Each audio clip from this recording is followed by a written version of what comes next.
Got like 30 minutes to kill? So do I. Come on, let's go watch something. And leave some comments. I want to start arguing with people and I ain't got nothing to do and I get bored in the morning. I would do it for you. What's a conspiracy theory you actually believe in? So I 100% believe that Big Pharma is completely behind this massive LGBTQ push on children.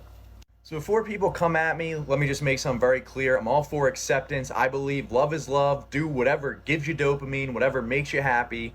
If you're gay, lesbian, trans, go do your thing. I'm not against you. But I still think at the end of the day, this movement is being heavily funded by the pharmaceutical industry. Take a listen. So first and foremost, they're going after young kids. Read this tweet. It says, research suggests that children as young as 2 recognize their trans identity, yet many nurseries and schools teach a binary understanding of pre-assigned gender. LGBTQ inclusive and affirming education is crucial for the well-being of all young people. So my question after reading this is, who funds this research? I remember reading this article that said most scientists, less capable and less able to attract funds, are bought by the government, which directly or indirectly controls the overwhelming majority of scientific research.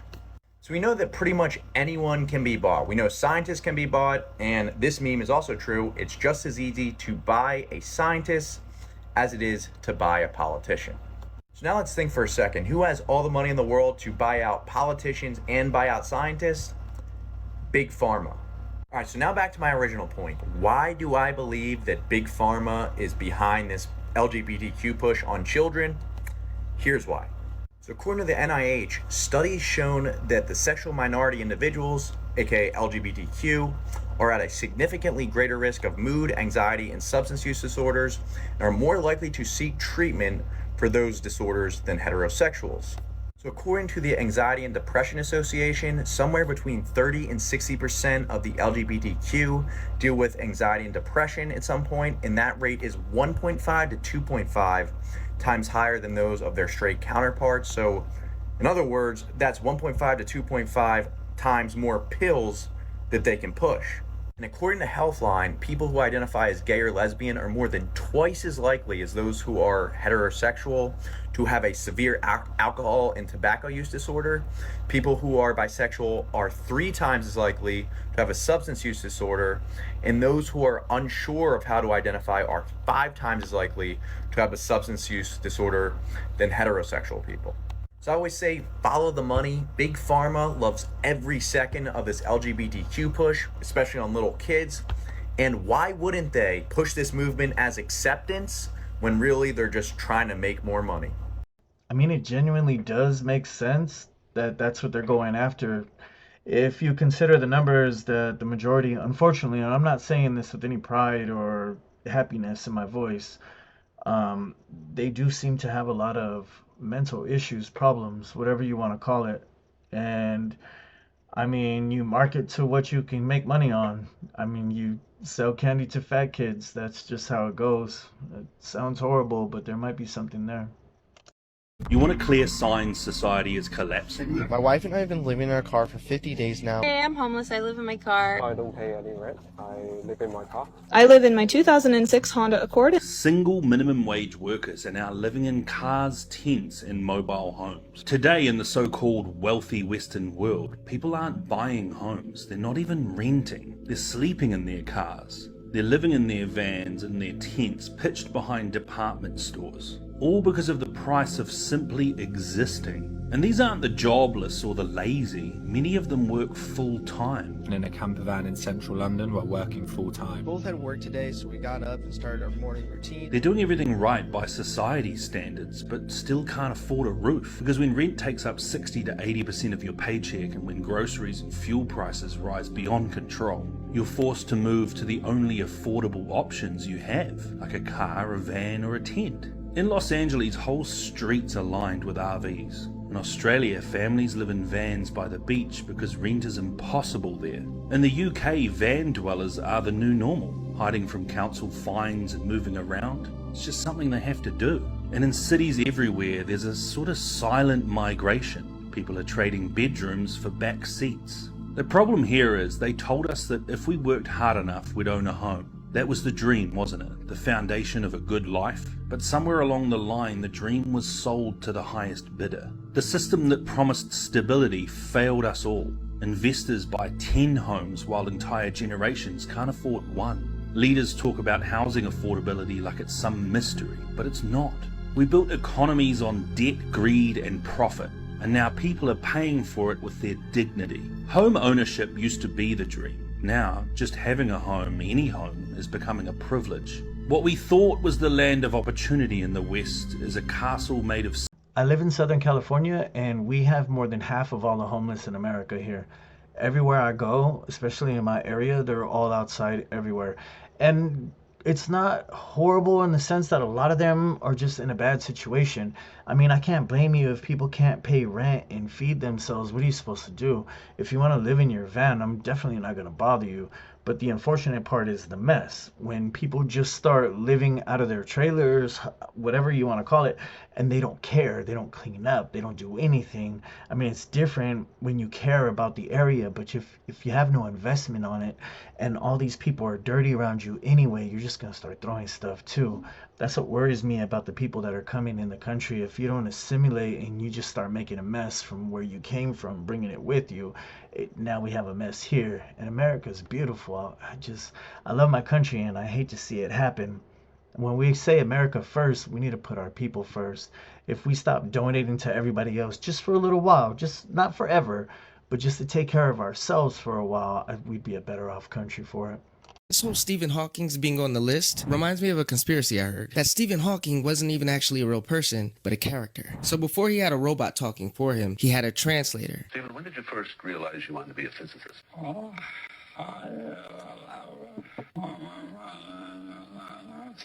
I think I knew from about the age of 9 or 10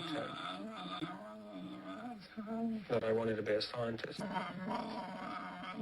or model railways or playing complicated games. Was aimed in some way at finding out how the world worked around me. People are questioning how someone translates those grunts into actual sentences. It just doesn't add up to them. I think I knew from about the age of 9 or 10 that I wanted to be a scientist. Like, how is that being translated? It's like Han Solo translating for Chewbacca. Now, kinda how the media uses children as shields, people believe that Stephen Hawking was used as a shield, that he was an actual person with actual ALS. But if people questioned anything he said, like his research on the Big Bang Theory, and attacked him for that, oh, how dare you attack somebody with ALS? How dare you attack somebody that's crippled? Kinda how the media use children today and go, how dare you attack a child whenever an angry mob questions their opinion. People are less likely to do so because of that. It's called empathy. But what do you think? Was he just a puppet? Or can you really translate grunts like that?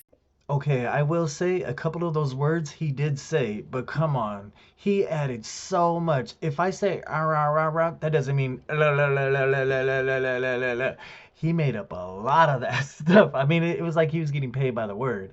And if you believe that, I mean, how does it go? It's easier to convince somebody to be tricked instead of convincing them that you have been tricked. Everybody just wants to think they're smart and they believe it because they're like, nah, you can't fool me. If you believe that, you're stupid. Once again, old Hollywood is creepy as fuck. Did you know, in 1971, a movie by the name of The Beguiled, starring Clint Eastwood, did this?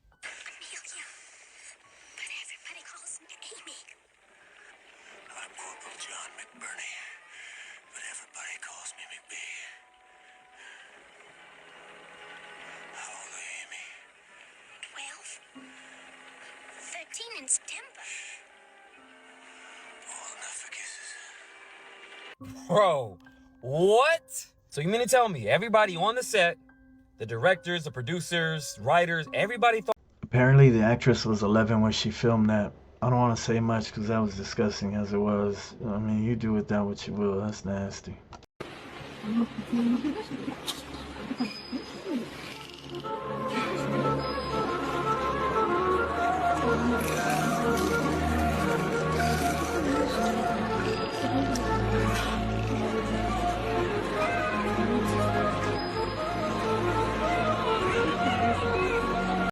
not sure if you know this, but you get a fine, you get in trouble. I mean, you could be arrested for talking to dolphins and whales, and it looks like these are the reasons why.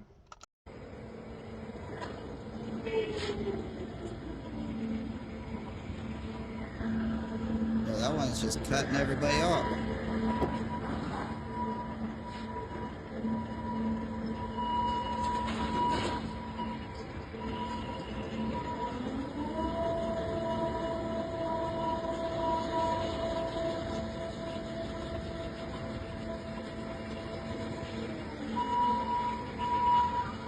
At least they're not running into each other. I live around a lot of Asians and they can't even park. That scares the out of me. I'm glad there's no people there. Nobody can die from it. Miami, y'all better buckle up because this is not an episode of Black Mirror. This is real life. So if you guys haven't heard, Miami PD just released the very first AI self-driving police vehicle. Yeah, no humans behind it whatsoever. They're talking about it's to free up the police officers' time so they can tend to even more important matters. Translation, they're letting Skynet patrol the block while the real cops watch through the eyes of the AI robot at headquarters. Miami police say this is the future of law enforcement. This vehicle is going to give us touch points with a community that we have never had before. If you look past the flashing lights and logos, it's clear this is no ordinary police cruiser. This prototype SUV was designed to launch a drone, read license plates, and send live infrared video back to HQ. All without needing a police officer behind the wheel. The Miami-Dade Sheriff's Office says this is the nation's first autonomous police vehicle. The South Florida Department is rolling out the experimental vehicle thanks to funding from the policing lab. What we're ultimately trying to do is to give the sworn officers the capability to make the best decision out there. For now, Miami-Dade will essentially take the vehicle on a PR junket, seeking community input before it regularly patrols neighborhoods. If and when that day arrives, designers say this vehicle will offer a lot. They don't need to be focused on driving and looking for animals, children, pedestrians running out into the road. The vehicle's going to watch those vulnerable road users and let the officer look for crime. The easy-to-operate tethered drone gives police a bird's-eye, up-close view, even in the shadows. The car can also patrol targeted areas, deterring bad actors without Sheriff Rosie Cordero-Stutz needing to send actual deputies. I would probably say that this vehicle will allow 5 to 10 deputies to go about other business that they might otherwise not be able to do. Lab says the car can also help streamline arrests, fingerprint, 10 digits, and relay real-time data. Bus collision, an active shooter. You position this vehicle, and this information can be fed directly back to a command center for decision So picture this. You're in Little Havana or in Wynwood chilling and vibing, and all of a sudden a car pulls up with lights and sirens, and then you look in the vehicle, you see no police officer, and it's telling you to wait right there until a real police officer comes. What are you gonna do? Are y'all ready for RoboCop in real life? Skynet in real life, y'all? They've been telling us through these movies, and now it's rolling out right in front of your face. What are y'all gonna do about it? This ain't no movie anymore, y'all. This is real life. What do you guys think about this video? Let me know down in the comments below. The shift is here. Let's continue to get it. When I was a kid, I loved that movie. Man, Alex Murphy, ooh, the way they got him.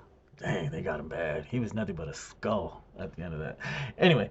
Yeah, if you don't think robots are going to start patrolling soon and coming around, because, I mean, people are dying. Just send a robot out there. It's going to be a robot dog seeking you in no time, too. I think that's already happening. Okay, so what's your number one wish? To die. I want to die from cancer. I mean, life is just horrible. I mean, it's unpredictable. It's pointless. We didn't even ask God that He put us here. He should have gave us a choice. But He didn't. So here's what I believe is going to happen. I believe that when I die from cancer... But you don't have cancer. But I could get it. That, or I could just die from a drug overdose or heart attack. You're not dying from drug overdose. At the rate I'm taking those strong pills, I will. Alright, my point was that when I die, as soon as possible, here's what's going to happen. I'm going to close my eyes, and in a split second, I'm going to wake up, and I'll be in the center of heaven. Like, I imagine just like kind of like a beautiful grand city, as big as the universe. It goes on forever. But when I wake up, I'm gonna wake up in the center of heaven, surrounded by my loved ones. And then when God knows what we say. God knows my heart.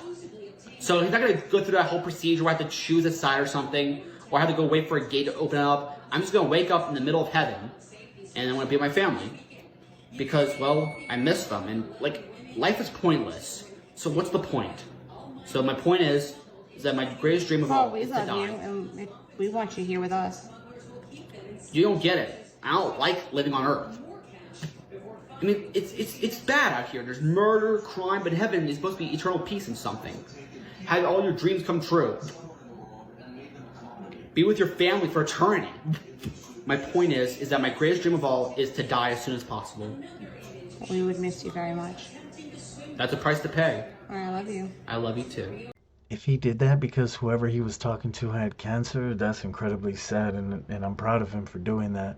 But either way, I mean, if he really does mean that, then he's either got absolute true faith in it because he's not worried, which ultimately that's how I feel about it. Even if I die horrible, I'll still be alright. But, yeah. I don't know. That's a PSA for Please Don't Be Sad, I guess. Or Horrible Moment of the Week award goes to, yeah, I'm going to change the subject. The LA River.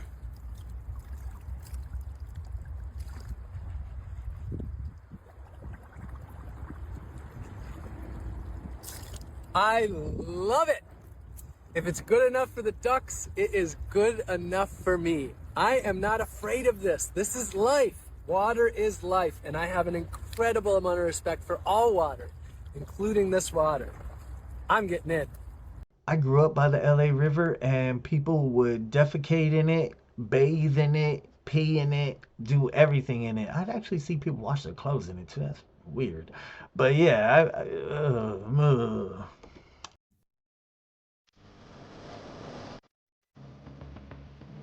Oh, God.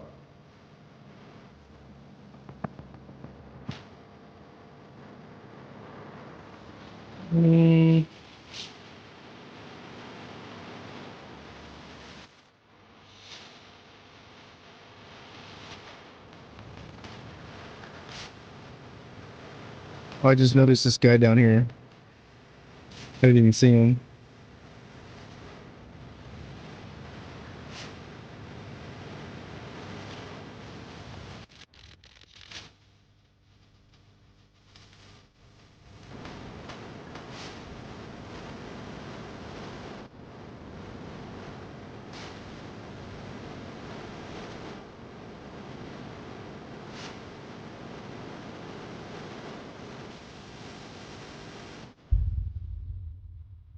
why was that shaped perfectly like an eyeball? Plus, would you go in there? Would you be the first person to discover what's in there, head first and all? So I was looking for somewhere to sit while my dog just played in the yard. And I was like, oh, that tree splits perfectly right there. And I was like, huh, I've never seen like a trunk split perfectly like that ever. And I start looking around and I'm like, okay, here's another one that's a little bit weird. Like these are just so like interesting. I've never seen a tree do that. Like this one all looks like one clump. And then I start realizing that's because this is literally the top of a tree. This is the top of the tree. There is more to the trunk is not right there. That is not how a tree grows. That is how a tree separates. Look at this.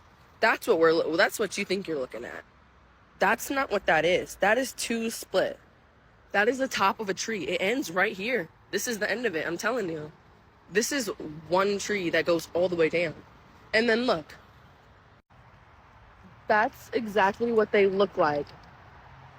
Those little trees. Oh, you see that fall? That's confirmation. That's what a trunk's supposed to look like. Might be right. Look at this tree. Here. Split funny. Look at this one. That's like literally the top of a tree. It ends right here. What do you mean? That's like asparagus. That's literal asparagus. And look how it branches. That's not how trees grow. Okay, wait. And look at this one. This is what drew me. And I was like, I'll sit right here. And I was like, trees don't do that. And I said, how did this big old damn tree grow like this? And then I was looking. When I used to draw pictures of trees, I used to put the little squirrel nut hole thingy in the middle of the tree. And then I'm looking at this mother. Look, he's peeing on it because he knows. This is one tree. Look at that. That's not the, I see a root right here, but this is the branch of another tree. This is a branch. Branches do this. Branches do that. This is what they want us to think we're looking at. Those don't even have roots for real. That's a tree. Like, that's a huge ass tree, and it probably has roots deeper than what we think too. But these are not that. Okay, now look at what I found the first time I come here. Come here, pumpkin. Come on. This is wild. I'm not a fan of believing that's just regular old concrete. Look at, what would cinder blocks have? I mean, I know those are for the path, but no, the other stuff was not. Oh my gosh, I'll have to upload the picture, but I found it. You can't see it anymore. Hold on. This is what that last clip looked like. And this is what I seen earlier today when I came out here.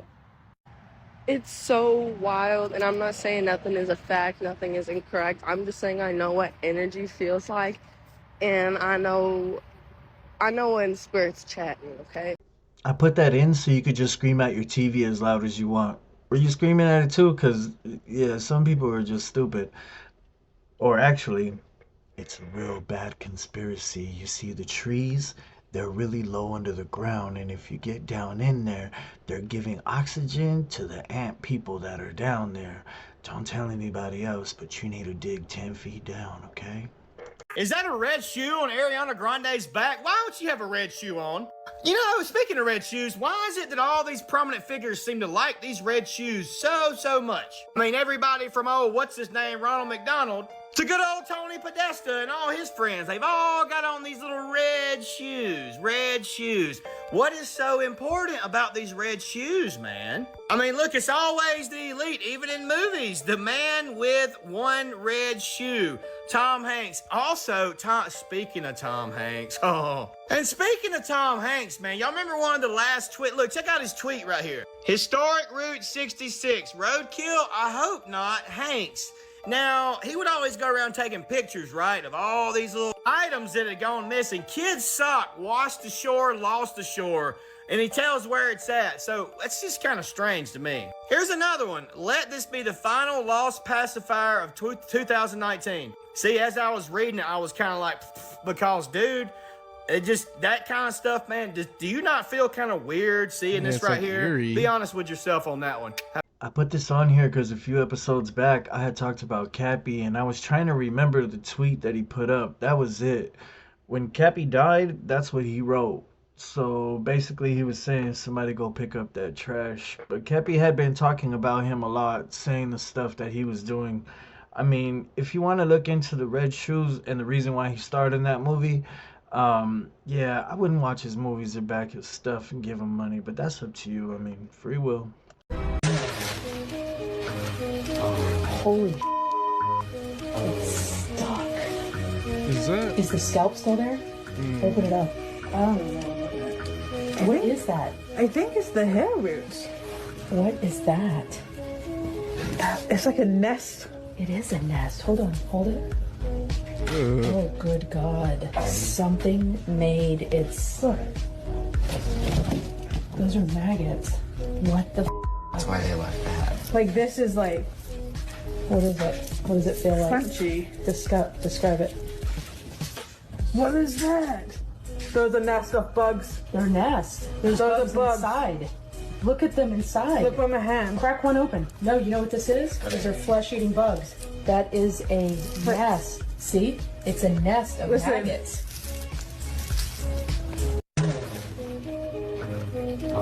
Holy. Yeah, I don't think maggots can have nests. That was just nasty on nasty. And which one of you sick wanted to buy it, huh? Who's trying to click on buy now? Nasty. Go to Etsy. I just saw this video showing satellite images of the prison in El Salvador that ICE is sending all of those people to. And they zoomed in into this little corner and you can see what looks like a pile of bodies and a whole lot of blood. So tell me what you guys think that looks like to you. Folks, this is your 2025 concentration camp right here. I don't have a PhD and I'm not a scientist, but that looked like a lot of blood and somebody had been gutted. I'm just saying. It's Halloween time, so I try to make you as disgusted as possible. I hope maybe somebody threw up. If not, then you should probably see a therapist, but have a good day, man.